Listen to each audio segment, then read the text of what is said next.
तो हम अपने नेक्स्ट टॉपिक की तरफ आते हैं, दैट इज सेल्फ इंडक्शन। बहुत ही इंपॉर्टेंट है बोर्ड के पेपर के लिए, हाईली इंपॉर्टेंट।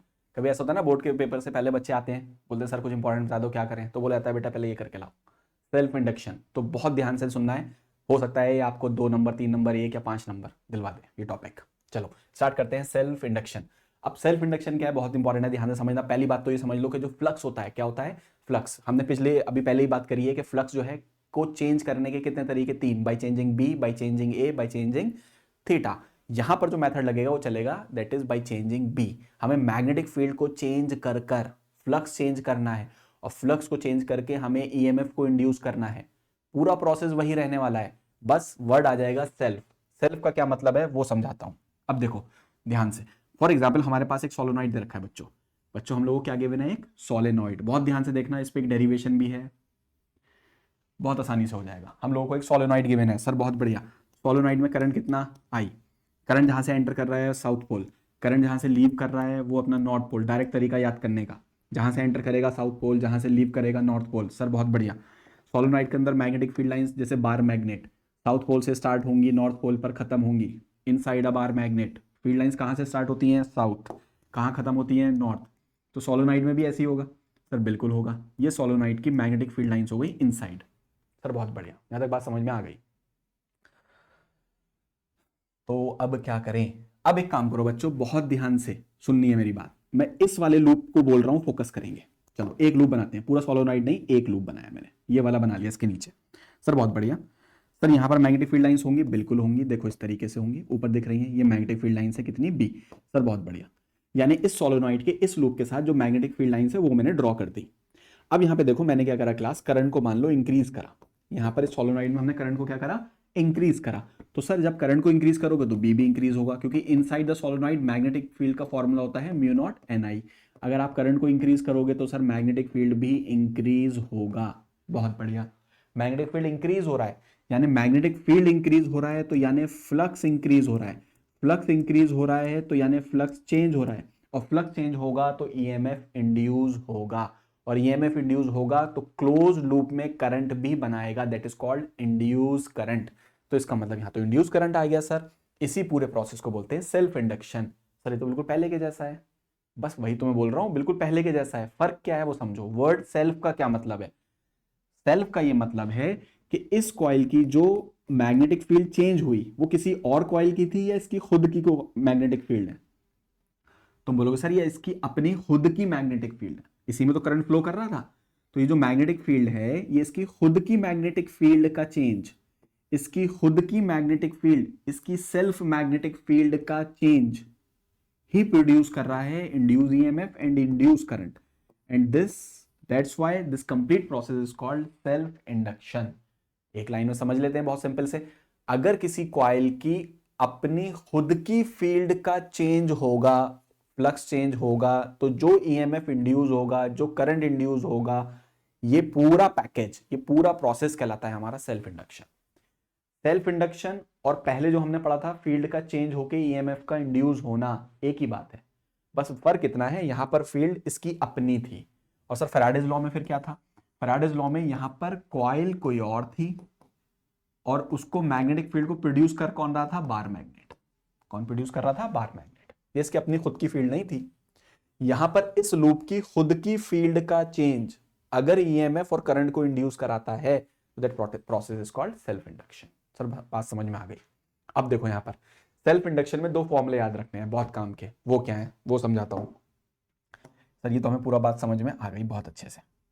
चलो एक काम करो, इसको एक सेकेंड, इसको थोड़ी सी जगह बना लेता हूं बच्चों में, ठीक है, इसको हटा देता हूं यहां से। अब देखो सर, सबसे पहली बात, ये जो सोलेनॉइड के अंदर मैग्नेटिक फील्ड है इसका फॉर्मूला कितना होगा सर, म्यू नॉट एन आई होगा। बहुत बढ़िया, इक्वेशन नंबर 1। बल्कि बताओ बी डायरेक्टली प्रोपोर्शनल होगा आई के, बिल्कुल होगा सर, इक्वेशन नंबर 1। ठीक है सर, बी आई के डायरेक्टली प्रोपोर्शनल है। नंबर सेकंड, जो यहां पर फ्लक्स इसके साथ लिंक होगा वो फ्लक्स होगा बी ए कॉस थीटा। सर बिल्कुल होगा।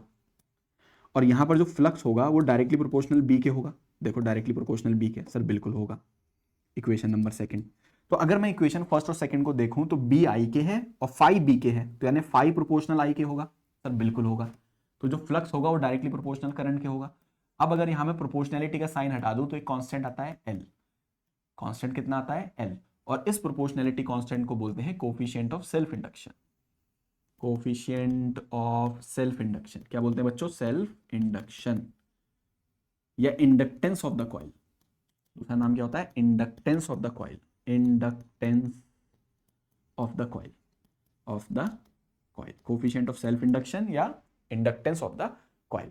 ये बड़ी काम की बात है। तो यहां पर हमें एक नई इक्वेशन मिल गई, that is phi equals L I, और यहां पर हमें एक प्रोपोर्शनैलिटी कांस्टेंट मिल गया एल। इसके बारे में ध्यान रखना है, इंपॉर्टेंट है। अब अगर मैं यहां से एल को डिफाइन करूं तो यहां से एल आ जाएगा फाई डिवाइडेड बाई आई। बहुत बढ़िया। तो यहां पर इसकी एक यूनिट भी बन जाएगी। फाई की अपनी यूनिट क्या होती है? वेबर होती है सर वो तो, और आई की क्या हो गई? एम्पियर, वेबर पर एम्पियर, और दूसरी इसकी यूनिट होती है हेनरी, कैपिटल एच क्या होती है? हेनरी होती है। सर ठीक है, ये बात भी समझ में आ गई। अब अगर बोर्ड के पेपर में एक नंबर में डिफाइन करने को आ जाए एल को डिफाइन करो तो कर देते हैं, क्या दिक्कत है? यहाँ पे एक काम करो, आई की वैल्यू को 1 एम्पियर मान लो। कितना मान लो? 1 एम्पियर। तो एल किसके बराबर आ जाएगा बच्चों? फाई के बराबर आ जाएगा। एल किसके बराबर आ जाएगा? फाई। तो देखो एक लाइन सुन लो फटाफट, क्या लिख कर आओगे? ये जो self inductance of the coil है, coefficient of self inductance L is equal to flux. Flux is equal to flux link with the coil, flux link with the coil when current in the coil is 1 ampere, when current in the coil is 1 ampere। खत्म बात। बहुत बढ़िया sir, ये बात समझ में आ गई। तो हमें अगली स्लाइड पे चलते हैं। एक फॉर्मूला मिल गया बहुत ही काम का, कि फाई बराबर होगा एल आई। फाई बराबर क्या होगा? L I. एक बात याद रखना क्लास, ये जो फाई है ये एक कॉइल का फ्लक्स नहीं है, total flux of the solenoid है। Total flux link with the coil, that is total flux, that is total, ठीक है, टोटल फ्लक्स। उसके बाद अब हम चलते हैं फैराडेज लॉ की तरफ। अब फैराडेज लॉ के अकॉर्डिंग क्या होता है कि भाई जो इंड्यूस ईएमएफ होता है बच्चों किसके बराबर होता है? D phi by D T के बराबर होता है sir, with negative sign, Lenz law पहले पढ़ लिया, minus D by D T. क्या फाई की वैल्यू बता सकते हो सर? एल आई है, अभी निकाला। एल कांस्टेंट है, बाहर निकाल लो, माइनस एल क्या बचा? D I by D T. एक बहुत काम की इक्वेशन आ गई सेल्फ इंडक्टेंस के केस में इंड्यूस ईएमएफ फाइंड करने के लिए। सेल्फ इंडक्टेंस के केस में क्या फाइंड करने के लिए? Induce EMF, that is E equals minus L D I by D T. And what is this D I by D T? This is rate of change of current. Time से divide है ना, rate of change of current. Sir speed क्यों बना रखी है? Speed इसलिए बना रखी है मिनिमम टाइम में कंप्लीट करना है, रैपिड रिवीजन है फॉर बोर्ड एग्जाम्स, ठीक है। तो यहां पर हमारे पास आ गया rate of change of current D I by D T. Sir बहुत बढ़िया। एल को यहां से भी डिफाइन कर सकते हो, लो समझ लो। एल बराबर ये वैल्यू लिख रहा हूं, माइनस हटा लिया, और इसके नीचे ले आओ D I by D T, ठीक है। मान लो D I by D T की वैल्यू हो जाए 1 ampere per second, 1 ampere per second. तो एल किसके बराबर हो जाएगा? Value of induce EMF. Sir कैसे डिफाइन करेंगे? This coefficient of self induction is equal to EMF induce in the coil, EMF induce in the coil when rate of change of current is 1 ampere per second, या L equals induced EMF in the coil, it is equal to EMF induced in the coil when 1 ampere of current change per second in the coil, when 1 ampere of current change per second in the coil। तो यहां पर ये दो equations हो गए जिनको हमें बहुत अच्छे से बच्चों याद रखना है, न्यूमेरिकल में काम आएंगे, ये एंड ये, ठीक है। अब हम आगे चलते हैं, इस पर ज्यादा टाइम नहीं लगाएंगे। नेक्स्ट हमारा बहुत ही इंपॉर्टेंट डेरिवेशन है बोर्ड के लिए। Let's go to the next slide. Class जब नेक्स्ट स्लाइड में आते हैं तो तुम लोग नोटिस करोगे हमें क्या करना है, self induction of a solenoid. एक हमें सोलेनॉइड दे रखा है, उसके लिए एल की वैल्यू फाइंड करनी है। ये बहुत ही इंपॉर्टेंट डेरिवेशन है बोर्ड के एग्जाम के लिए, ध्यान से देखेंगे, ठीक है। तो हम लोगों को क्या दे रखा है? हम लोगों को एक सोलेनॉइड दे रखा है बच्चों, कोई दिक्कत नहीं है। हम लोगों को दे रखा है एक सोलेनॉइड, तो बना लेते हैं, क्या प्रॉब्लम है? बन गया भाई सोलेनॉइड, ठीक है सर। अब देखो क्लास, मैं तुम्हें इसका डेरिवेशन एक लाइन में दिखाऊंगा, फाइनल रिजल्ट एक लाइन में, लेकिन बोर्ड में लिखने का तरीका एक बार हल्के से बता दूंगा, ठीक। बहुत ही ध्यान से देखना है। हमने क्या करना है क्लास, सबसे पहले हमें फाइंड क्या करना है? अरे थोड़ा बहुत टर्मिनोलॉजीज लिख लें। चलो, ये हमारे पास लेंथ हो गई, लेंथ ऑफ द सोलेनॉइड कितनी मान ली हमने? एल मान ली। मजा नहीं आया, आड़ी टेढ़ी लाइन हो गई, सीधी लाइन बनाएंगे ना जब फैसिलिटी है तो। चलो तो क्लास, ये हमें लेंथ ऑफ द सोलेनॉइड क्या दे रखी है? एल दे रखी है, रेडियस आर दे रखा है, इसमें करंट कितना आई दे रखा है, एरिया तो तुम बता ही सकते हो, एरिया होगा pi R square, circular loop से, ठीक है sir. Area pi R square होगा, याद रखेंगे इस बात को, ठीक है। ये हो गया, करंट यहाँ से बाहर आया कितना I, यहाँ से करंट एंटर करता है साउथ पोल, जहाँ से लीव करता है नॉर्थ पोल सोलोनाइड में, आपने रटवा दिया।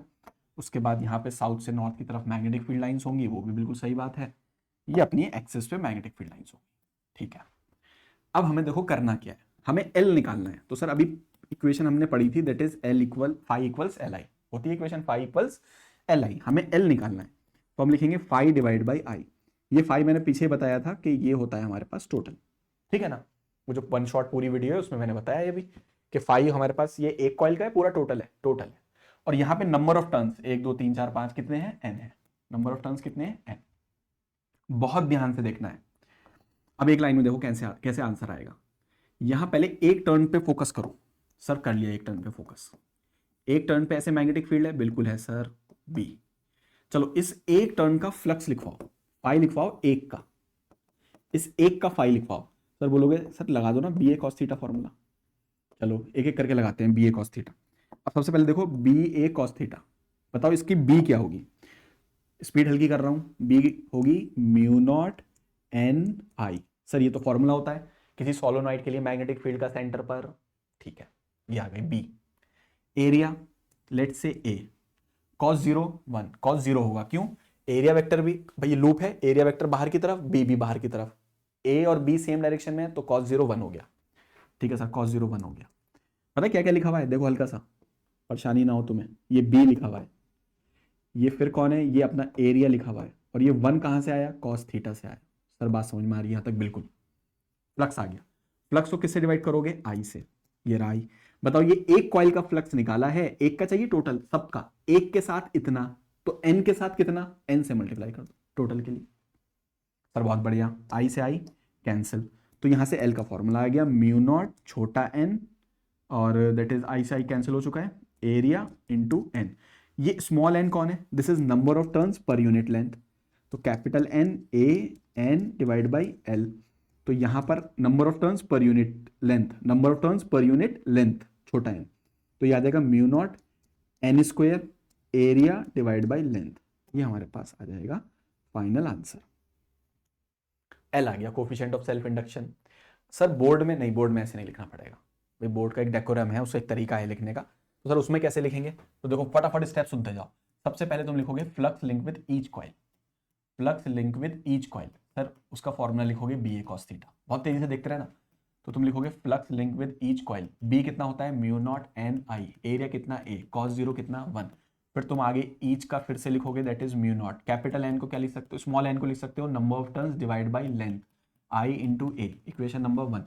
फिर लिखोगे तुम टोटल फ्लक्स, कैसे लिखोगे टोटल फ्लक्स, टोटल फ्लक्स के लिए फिर लिखोगे total flux will be mu naught NIA कि n से मल्टीप्लाई करोगे टोटल नंबर ऑफ टर्न के साथ, तो यहाँ पे टोटल फ्लक्स तुम्हारा आ जाएगा mu naught n square area I divide by length, इसको इक्वेशन नंबर 2 बोलोगे। फिर लिखोगे वी नो, हमें पता है, क्या पता है कि जो L होता है वो total flux divide by I होता है, फिर इसको लिखोगे total flux mu naught n square area I divide by length divide by I से I कैंसिल करोगे, mu naught n square area divide by L, final answer. Match कर गया। अरे सर क्या रेल चला दी, अरे भाई बात तो समझा दी ना, यहाँ पे समझ में आ गई तुम्हें बात पूरी। अब उसी को तुम ये अभी ये नीट वाला वीडियो बना रहा होता मैं, तो मैं ये भी नहीं लिखता, एक ही लाइन में निपटा देता बात को, एक लाइन में खत्म बात, फ्लक्स को I से डिवाइड करके बात निमट जाती यहीं पर ही। अब वो चीज को तुम्हें बोर्ड में लिख कर आना है ना, तो ऐसे 1.5 पेज भर कर आना, यही थोड़ी कंसीडर भी लगा के आना, consider a solenoid having n number of turns, length L दे रखी है और एरिया ये दे रखा है, और फिर हमने ये करा इज MR, सब लगा देना, तो ऐसे करके पेज भर देना है, ठीक है। कॉन्सेप्ट समझ में आ गया है, क्या कॉन्सेप्ट था सर, एक बार लिख दो कि भाई L निकालने के लिए हमने क्या किया था बच्चों, L निकालने के लिए हमने किया था टोटल फ्लक्स को I से डिवाइड किया था, बस। टोटल फ्लक्स कैसे निकाला था, पहले एक का निकाल लिया था, फिर n से मल्टीप्लाई कर लिया था, फिर I से I कैंसिल हो गया, आंसर आ गया, बहुत बढ़िया। इसके बाद हम चलेंगे, यहां पर एक बोर्ड में बता देता हूं और क्या पूछता है। बोर्ड में ये पूछ लेता है कि जो ये सोलोनॉइड का L निकाला, इंडक्टेंस ऑफ द कॉइल निकाला, तो ये किन किन पैरामीटर्स पे डिपेंड करता है। तो ये भी बहुत आसान है, देखो इसके लिए कुछ रटने की जरूरत नहीं है, बताओ पीछे फॉर्मूला क्या है, इसमें न्यूमेरिकल भी आ सकता है। सर L का फॉर्मूला आ गया mu naught n square area, ये तो आया ना, डिवाइड बाई। सर नंबर 1 ये डिपेंड करता है, देखो पहला एल डिपेंड करता है एन स्क्वायर। अब बोर्ड में देखो पेपर में सवाल पूछेगा, मिलेगा PYQs में, बोलेगा नंबर ऑफ टर्न्स को डबल कर दिया, एन को क्या कर दिया, डबल कर दिया, 2n कर दिया, तो बताओ एल पे क्या फर्क पड़ेगा। तो ये एन का स्क्वायर है, L will become 4 times. L कितने टाइम्स हो जाएगा, 4 टाइम्स। अगला देखो, फिर एल डायरेक्टली प्रोपोर्शनल है किसके, एरिया के। सर एरिया को डबल कर दिया तो एल भी क्या हो जाएगा, डबल। एरिया को डबल करोगे तो डायरेक्टली प्रोपोर्शनल है। अगर यहां पे पूछ ले सर रेडियस को डबल कर दिया, रेडियस को डबल करोगे तो ये एरिया होता है पाई आर स्क्वायर, तो वो 2 का स्क्वायर, तो 4 टाइम्स हो जाएगा, ध्यान रखना। फिर तीसरी चीज, एल डायरेक्टली प्रोपोर्शनल है एन स्क्वायर हो गया, एल डायरेक्टली प्रोपोर्शनल है एरिया हो गया, एल डायरेक्टली प्रोपोर्शनल है मीडियम के, प्रोपोर्शनल है म्यू नॉट, यानी मीडियम पे डिपेंड करता है। सर ये क्या है, इंपॉर्टेंट बात है, ध्यान से सुनना मेरी बात। यहाँ पे मान लो एक सोलोनाइड दे रखा है, सर बहुत बढ़िया सोलोनाइड दे रखा है, यहाँ पर मैंने एक रॉड रख दी आयरन की। किसकी रॉड रख दी बच्चों, आयरन की। सर जब आयरन की रॉड रखेंगे तो क्या होगा, अब आयरन की रॉड रखोगे तो इसका एल विद मीडियम आएगा, that is mu naught mu M, mu M आएगा, नॉट की जगह एम आएगा, ठीक है। N square area divide by length, और म्यू एम किसके बराबर होता है, that is mu R times of mu naught, N square area divide by length. और ये चीज किससे मैच कर गई, सर इस वाले से, ऊपर वाले से, यानी मीडियम के साथ आ जाएगा mu R times of vacuum, यानी इंक्रीज कर जाएगा कितना times, mu R relative permeability, mu R times increase कर जाएगा। कौन इंक्रीज कर जाएगा सर, एल इंक्रीज कर जाएगा। चौथा, इनवर्सली प्रोपोर्शनल है लेंथ के, लेंथ को ज्यादा करोगे तो एल कम होगा, एल को कम करोगे तो ये वाला एल ज्यादा हो जाएगा। इन 4 बातों पे डिपेंड करता है, ये भी नहीं मट गया। चलो अब हमने नेक्स्ट टॉपिक की तरफ चलते हैं।